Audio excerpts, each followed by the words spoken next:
नमस्कार. डेरिव्हेटिव्हची सुरुवातीला अगदी सिंपल एक्झाम्पल्स घेणार आहोत आपण दोन. त्याचे डेरिव्हेटिव्हज काढायचे. आता इथे फर्स्ट प्रिन्सिपल नाही तर आधी जे फॉर्म्युले आपल्याकडे आहेत ते फॉर्म्युले यूज करणार आहोत. प्लस कुठे मल्टिप्लिकेशन आहे कुठे डिव्हिजन आहे त्याप्रमाणे आपण तो रूल यूज करून करणार. ॲडिशन सबट्रॅक्शनला अगदी सिंपल आहे, नुसतं डेरिव्हेटिव्ह काढायचं आणि प्लस मायनस लिहायचं. आपण फर्स्ट टू एक्झाम्पल्स बघूया. जिथे मल्टिप्लिकेशन दिसतंय त्या फंक्शनचे f' किंवा डेरिव्हेटिव्हज काढायचे. सुरुवातीला काही एक्झाम्पल्समध्ये तुम्ही तो रूल लिहा प्रत्येक वेळेला, म्हणजे पाठ होईल चांगलं. सो फर्स्ट एक्झाम्पल आहे fx = f² tan x. या सगळ्यासाठी आपल्याला काढायचं आहे f', डेरिव्हेटिव्ह काढायचं. सो डेरिव्हेटिव्ह f', आता x² tan x म्हणजे u × v रूल आहे आणि स्टँडर्ड आहे. अजून आपल्याला चेन रूल सांगितला नाही, तो सांगितला की मग वेगळ्या फंक्शनचे पण आपल्याला काढता येईल. सो x² म्हणजे x⁴n आणि tan x या सगळ्यांची डेरिव्हेटिव्हचे फॉर्म्युले आपल्याला माहिती आहेत, ते फक्त अप्लाय करणार आपण. त्यासाठी मल्टिप्लिकेशनचा रूल काय आहे तो आधी लिहून घेऊया.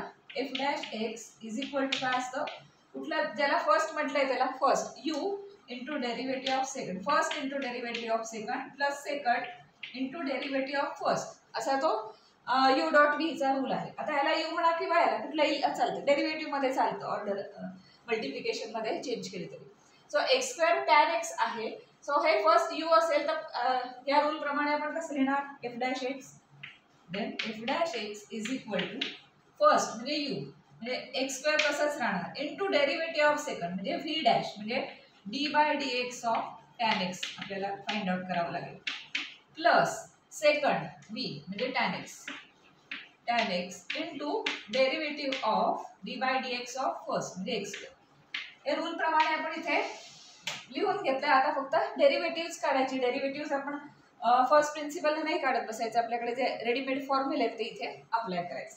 So which is equal to x² × derivative of tan x काय आहे, आपण हा प्रूव्ह केला नाहीये पण sec x cosec x चा प्रूव्ह केला वगैरे आणि तेव्हा ती सगळी लिस्ट दिलेली आहे. आता जे जे स्टँडर्ड फॉर्म्युले आले डेरिव्हेटिव्हचे त्याची सगळ्याची एक लिस्ट तयार करायची.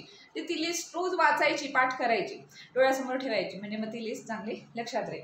सो tan x चा डेरिव्हेटिव्ह काय आहे तर sec²x. So x² × sec²x plus sign आहे, सो प्लस sec²x प्लस हे tan x तसंच राहिलं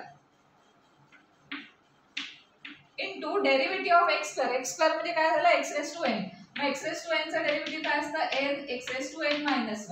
मग n च्या ठिकाणी काय आलंय x² आले म्हणजे 2 आले. मग x² चा डेरिव्हेटिव्ह कसं येईल 2 इथे राहणार, n येणार इथे x⁻2 - 1 म्हणजे 2 × x⁻1 2x असं त्याचा डेरिव्हेटिव्ह. आता खूप तुम्ही एक्झाम्पल सॉल्व्ह केले, 100-200 भरपूर जेवढी सॉल्व्ह करता येतील तेवढी करा, की तुम्हाला हे फॉर्म्युले पण पाठ बसतील, तोंडात बसतील आणि पटकन तुम्हाला एखाद्याचं डेरिव्हेटिव्ह सांगता येईल. सो x² चा डेरिव्हेटिव्ह काय आलं 2x. तर फायनली काय मिळालं आपल्याला की x² sec²x plus tan x 2x. Generally आपण ट्रिग्नोमेट्रिकची नंतर लिहितो, अल्जेब्राइक फंक्शन आधी लिहितो, असंच लिहिलं तरी काही हरकत नाही. देअरफॉर f'(x) जे आपल्याला विचारलं होतं ते काय आलं तर x² sec²x plus 2x tan x. इथे काही कॅन्सल वगैरे होत असेल, डिनॉमिनेटरला काय आले कॅन्सल झाले, असं झालं तर कॅन्सल करायचं, सिम्प्लिफाय करायचं आणि लिहायचं.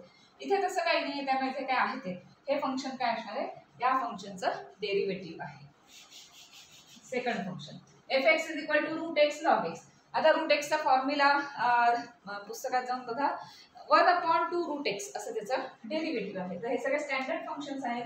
पहिल्यांदा आपण f'(x) कसं काढायचं ते लिहूया. First × derivative of second plus second × derivative of first. कुठल्याही फंक्शनला फर्स्ट आणि कुठल्याही फंक्शनला सेकंड म्हणू शकतो. So which is equal to first म्हणजे √x × d/dx ऑफ सेकंड म्हणजे log x plus log x म्हणजे first function × d/dx of first log x √x. So here √x × log x चा डेरिव्हेटिव्ह काय असतं 1/x, त्यामुळे ते लिहिलेलं आहे, प्लस log x × √x चा डेरिव्हेटिव्ह काय असतं 1/2√x. यात सुद्धा काही कॅन्सल होत असेल, सिम्प्लिफाय होत असेल तर करा आणि मग लिहा ते. इथे आता एक √x जाऊन इथे पण डिनॉमिनेटरला √x म्हणजे अजून थोडं सिम्प्लिफाय होऊ शकतं, कारण √x इथे आहे न्यूमरेटरला आणि x म्हणजे काय, x म्हणजे √x × √x असं लिहू शकतो आपण. त्यामुळे न्यूमरेटरचा आणि डिनॉमिनेटरचा एक रूट एक्स कॅन्सल होईल आणि फक्त काय राहील 1/√x राहील. करायचं झालं तर हेच तुमचं फायनल डेरिव्हेटिव्ह असं फंक्शन म्हणू शकता तुम्ही, plus log x upon 2√x. आता अजून एक स्टेप ह्याच्यात होऊ शकते की इथे पण 1/√x आहे, इथे पण 1/√x आहे, त्यामुळे ते कॉमन येऊ शकतं, उरलेले uncommon terms. So finally f' x is equal to 1/√x into bracket इथे 1 राहिलं 1 प्लस log x अपॉन 2. हे असं सिम्प्लिफाय करून दिलं तरी चालेल किंवा ह्याच स्टेजला तुम्ही त्याला f' म्हटलं तरी चालेल. So here derivative function of this function. असं इतकं सिम्पल आहे, ते स्टँडर्ड फॉर्म्युले ते फक्त यूज करायचे आणि मल्टिप्लिकेशन आणि डिव्हिजनचे रूल यूज करायचे.